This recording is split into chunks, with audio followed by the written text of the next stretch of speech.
Good morning friends. मैं doctor VK Mishra from gastro hospital Swaroopnagar Kanpur. क्या आप इससे परेशान रहते हैं कि आपको सवेरे खाली पेट पर ही डकारें आती हैं? जो आपने नहीं कुछ खाया है, आपका पेट खाली है, फिर भी अगर आपको डकारें आती हैं तो आपको एक बार सोचने की जरूरत है। अगर हम रिसर्च को ध्यान से देखें तो रिसर्च क्या कहती है? रिसर्च कहती है कि ऑन एन एवरेज एक व्यक्ति दिन भर में 30 डकारें ले सकता है।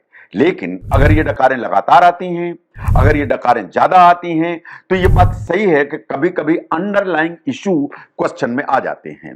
ये अलग अलग बात है कि अगर जोर की एक डकार आती है तो ये इस चीज का संकेत देती है कि आपका स्टमक फुल था और ये काफी रिलीफ आपको देता है एंड आप कंफर्टेबल महसूस करते हैं। अगर हम ध्यान से देखें तो जो डकार है वो जो आपका डाइजेस्टिव प्रोसेस है उसका बिल्कुल नेचुरल एक पार्ट है और एकदम हार्मलेस है। लेकिन अगर डकारें ज्यादा आती हैं तो कभी कभी चिंताजनक हो सकती हैं। अगर डकारें ज्यादा आती हैं, खाली पेट पर भी आती हैं, तो ये परेशानी का कारण हो सकती हैं। और अगर नॉर्मल से ज्यादा हैं तो जरूर आपको इसके बारे में विचार करने की जरूरत होती है। तो अगर जो डकारें हैं ज्यादा हैं, वो लगातार हैं और उसके साथ में और भी दूसरे अगर सिम्टम्स आ रहे हैं तो उनको भी आपको एक बार ध्यान से देखना चाहिए। नो, जो ज्यादा डकारों की बात होती है उससे क्या मतलब है मेरा? एक स्टडी पब्लिश हुई थी in current treatment options in gastroenterology. इसने क्या कहा कि जो बर्पिंग है या डकारें हैं 30 बार तक एकदम नॉर्मल है, लेकिन इससे ज्यादा हो या एक्सेसिव हो या बदरसम हो वो परेशानी का कारण हो सकती है। ये आपकी डेली लाइफ को इंटरप्ट कर सकती है। इन वास्तव में आपका जो सोशल इंटरेक्शन है उसको भी अफेक्ट करने की ताकत रखती है, क्योंकि कोई भी व्यक्ति आपके सामने बैठा है, आप लगातार डकारें ले रहे हैं तो पूरी की पूरा जो एक इंटरेक्शन है वो अनकंफर्टेबल हो जाता है। नो, स्टडी के कुछ और ऑब्जर्वेशंस थे।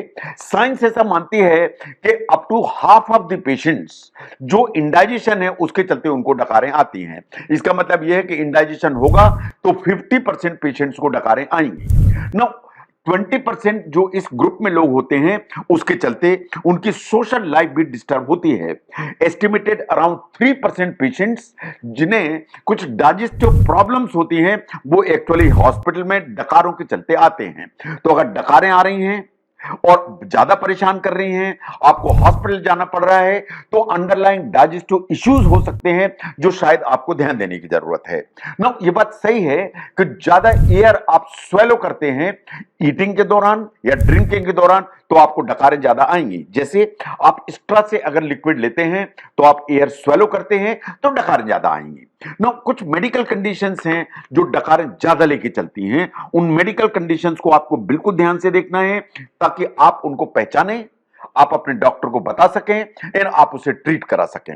नो, अगर जीईआरडी है यानी एसिड रिफ्लक्स है और एसिड ऊपर की तरफ आता है और खाने की नली नीचे डैमेज है तो आपको डकारें आएंगी। तो GERD is the one. Number 2 है पेप्टिक अल्सर। वैसे अल्सर तो पेट में होता है, लेकिन अल्सर के चलते कभी कभी डकारें ज्यादा आती हैं। जो अल्सर है वो वास्तव में एसिड, एच पाइलोरी इंफेक्शन और इनके चलते डेवलप होता है। उनके चलते डकारें is a very common feature. और नंबर 3 पर आती है गैस्ट्राइटिस, यानी खाने की जो थैली है उसमें लालामी आ जाना, दाने पड़ जाना, छोटे छोटे छाले हो जाना। ये जो गैस्ट्राइटिस होती है ये केमिकल के चलते हो सकती है, पेन किलर के चलते हो सकती है, एसिड के चलते हो सकती है, एच पाइलोरी जैसे इंफेक्शन के चलते हो सकती है। तो जैसा मैंने कहा कि अगर एच पाइलोरी या हेलिकोबैक्टर का इंफेक्शन होगा तो डकारें आएंगी। नो, कुछ और भी डाइजेस्टिव प्रॉब्लम्स हैं जो बहुत सारी डकारें लेके चल सकती हैं, क्योंकि एसिड रिफ्लक्स होकर ऊपर खाने की नली में आता है। Irritable bowel syndrome is a generalized disease जो इंटेस्टाइन को अफेक्ट करती है। उसमें इंटेस्टाइन की मूवमेंट गड़बड़ होने से कभी डकारें आने की एक प्रॉब्लम होती है। नो, अगर आपको डकारें आती हैं तो उनको आप रिलीफ या प्रिवेंट कैसे कर सकते हैं? आपको लाइफस्टाइल चेंजेस करने की जरूरत है। नंबर 1, जो मील है उसको इस्तेमाल करने की जरूरत है। यानी अगर आप थोड़ी मात्रा में खाएंगे तो आपको डकारें कम आएंगी। अगर आप कार्बोनेटेड ड्रिंक बंद करके चलेंगे तो आपको डकारें कम आएगी। अगर आप खाना धीरे धीरे खाएंगे, चबा चबा के खाएंगे तो आपको डकारें कम आएगी। जो ट्रिगर फूड्स हैं जो आपको लगते हैं कि इनको खाने से डकारें आती हैं, उन्हें बंद करेंगे, चेंज करेंगे तो डकारें कम आएगी। नो, अगर इनको चेंज करने के बावजूद भी आपको डकारें आती हैं तो there are certain things which you can do. जो डाइटरी एडजस्टमेंट हैं, जैसा मैंने आपको कहा, उनको करके देखिए। लेकिन कुछ मेडिकेशंस हैं, जैसे अगर डकारें ज्यादा आ रही तो एंटासिड यूज करिए। ये एसिड को न्यूट्रलाइज करेंगे, जो डकारें हैं वो कम हो जाएंगी। H2 ब्लॉकर यूज करके देखिए, यानी कुछ मेडिसिन है जैसे रेनिटिडीन, फेमोटिडीन, निजाटिडीन, ये मेडिसिन है, ये एसिड को कम करती हैं, डकारें कम आएंगी। अगर इनसे भी काम नहीं चलता है तो कभी कभी प्रोटॉन पंप इनहिबिटर्स जैसे ओमेप्रोजाल, लेंसोप्रोजाल, रेबेप्रोजाल, पेंटोप्रोजाल, इस ग्रुप की मेडिसिन लेने से आपकी जो डकारें हैं वो धीरे धीरे कम हो जाती हैं, क्योंकि एसिड की अमाउंट कम हो जाती है। और अगर एच पाइलोरी जैसा इंफेक्शन है, उसको इरेडिकेट करने से फर्क पड़ेगा। इसके अलावा छोटे सी चेंजेस, जैसे अगर आपको स्ट्रेस बहुत ज्यादा परसिस्ट करती है तो स्ट्रेस कम करिए।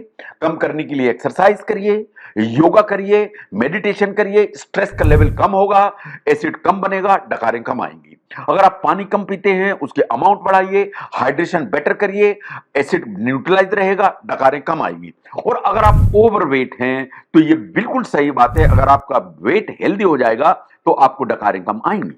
तो आपको खाली पेट पर भी डकारें आती हैं, वो डाइजेशन का हिस्सा हो सकती हैं, वो बिल्कुल लाइफस्टाइल का हिस्सा हो सकती हैं, वो बिल्कुल नॉर्मल हो सकती हैं। लेकिन अगर डकारें ज्यादा हैं, डकारें बॉदरसम हैं, डकारें आपकी सोशल लाइफ को इंटरप्ट कर रही हैं, तो इस पर ध्यान देने की जरूरत है।